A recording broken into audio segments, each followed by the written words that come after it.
Eala just did something most players at her level simply do not do. She did not just win in Madrid, she controlled it. Completely. In just over 90 minutes, she dismantled a veteran in straight sets, 6-3, 6-3, breaking serve 4 times, and winning over 60% of total points. That is not survival. That is dominance. And suddenly, the conversation changed. Because now, people are not just watching Eala anymore. They are waiting to see if this is the moment everything flips. But here is where it gets uncomfortable. Because the next name on the draw is not just another opponent. It is Elise Mertens, a top 20 player, someone who has been here before, someone who does not lose these matches by accident. And historically, this is exactly where stories like Eala's usually end. So now we have a contradiction. On one side, a 20-year-old rising player who just played one of the cleanest matches of her season, a player who has already beaten top names on big stages and proven she belongs. On the other side, a veteran who knows how to shut down momentum before it becomes a problem. So the real question is not just who wins, it is this. Did we just witness the beginning of something real? Or was that first round exactly what it looked like? A perfect moment that will not survive the next level. Because in tennis, especially at this level, there is a line. A brutal one. You can play incredible for one match, maybe even 2, but beating players like Mertens consistently, that is where talent stops being enough. That is where reality shows up. And right now, Eala is standing directly on that line. One step forward, and she becomes something very different in this sport. One step back, and she becomes just another almost story. So when she walks onto that court in Madrid, this is not just round 2. This is a test of whether everything we just saw actually means something. Eala is not supposed to be here. Not yet. Not like this. At just 20 years old, she is already sitting around world number 44. And if you follow tennis even casually, you know what that means. She is no longer a prospect. She is in the arena. But here is what makes this different. Most players who reach this level take years just to stabilize. They hover. They struggle. They try to figure out how to survive week to week. Eala did not just arrive. She jumped. In less than a year, she went from outside the top 100 to knocking on the door of the top 30. That kind of rise forces people to pay attention, and she made sure they did. She beat players she was not supposed to beat. She pushed top names. She proved she was not just another young player filling out a draw. But at the same time, there is something else. Because this is where people get it wrong. They see the highlights. They see the upset wins. They think the story is simple. Young star rising fast. But the reality is fragile. Because for every breakthrough moment, there has been a reset.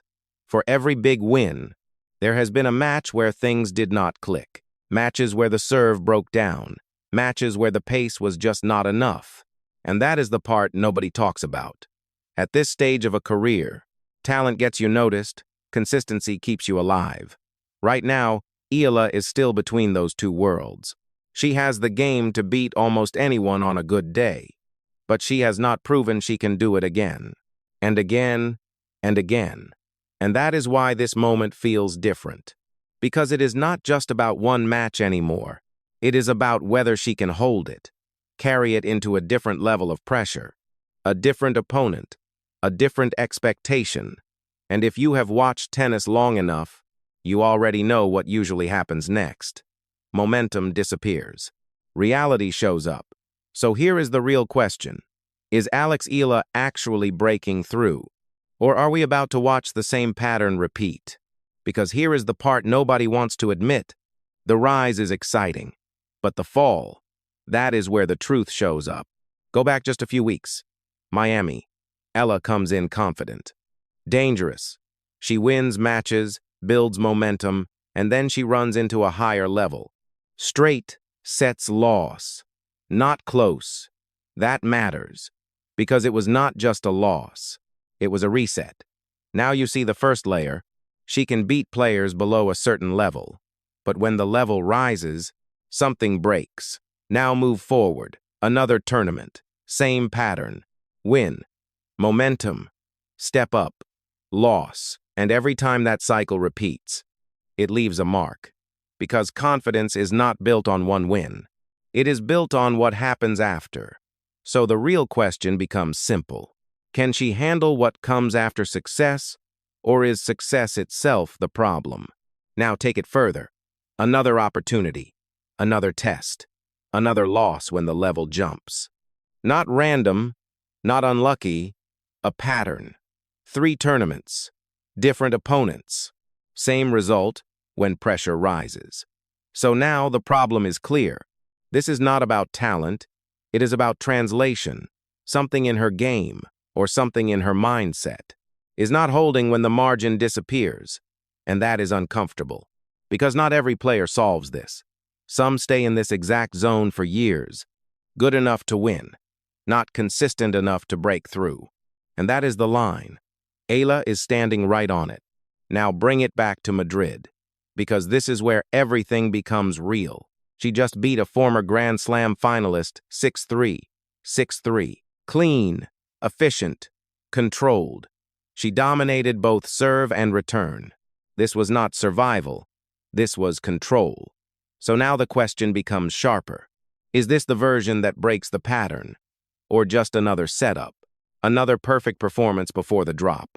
Because next, it is Elise Mertens, a player who does not give you rhythm, a player who forces you to prove everything. Every shot, every rally, every decision. And if the past tells us anything, this is exactly where things fall apart. So what happens when momentum meets a wall that does not move? That is the question. Now here is where everything flips. Because the easy story is simple. Eala is hot. She dominated round 1. Everything looks like it is coming together. But what if that is not the real story? What if the thing that makes her dangerous is not her consistency, but her instability? Think about it. Every time she produces a near-perfect match, it is not because she became a different player, it is because she plays on the edge. And playing on the edge creates 2 outcomes: brilliance or collapse, nothing in between. That changes everything. Because now the question is not whether she can reach a high level. She can. We just saw it. The real question is whether she can stay there.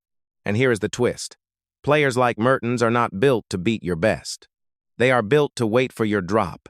They do not rush. They do not panic. They stay.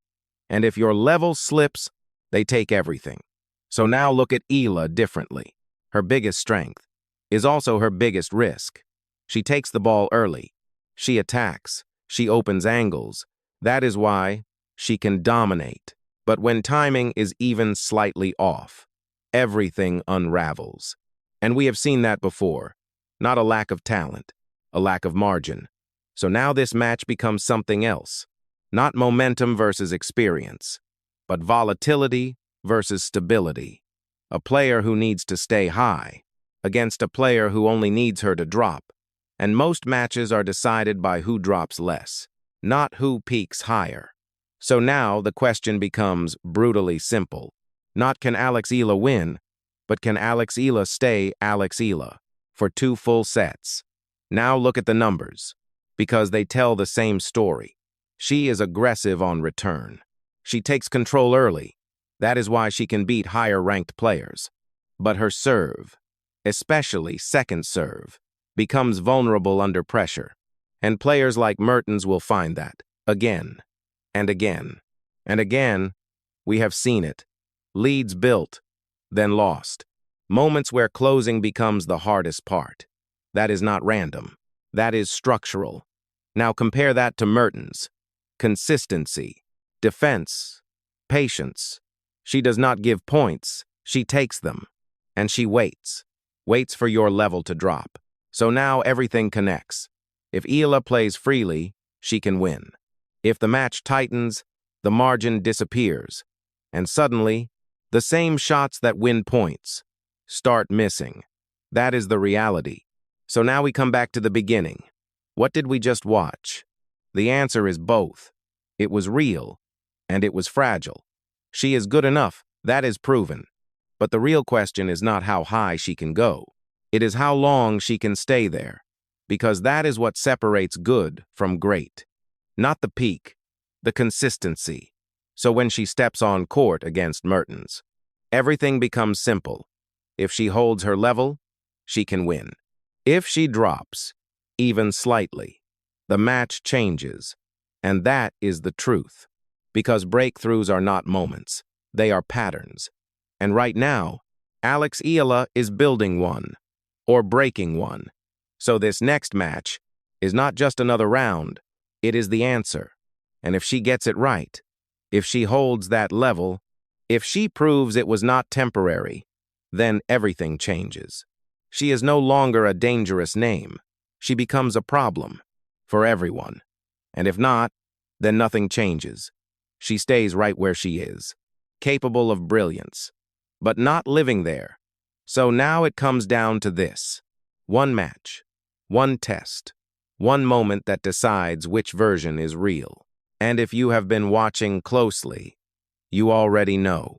This is the part where everything changes, or everything repeats.